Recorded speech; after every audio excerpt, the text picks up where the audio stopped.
મારી તો કોઈ વાત જ નથી સાંભળતું. આ ઘરમાં બધા હમ ખાતા નહીં મારી વાત સાંભળવાના.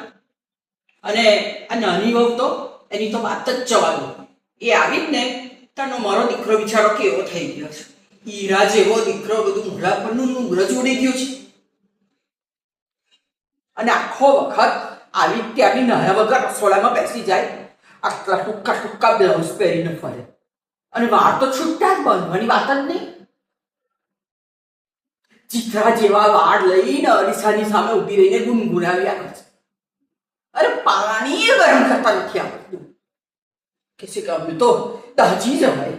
અરે અમે તો 5 વર્ષના હતા ને ત્યારથી ચૂલો પ્રગટાવતા. અમે તો કઈ દાજ્યા નહીં.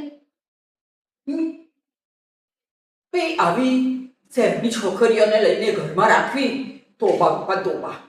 આવું ના હાલે બેન, ના હાલે. મારા ઘરમાં તો ના જ હાલે. એને સીધી સીધી રહેવી હોય તો રે, હેડતી થાય.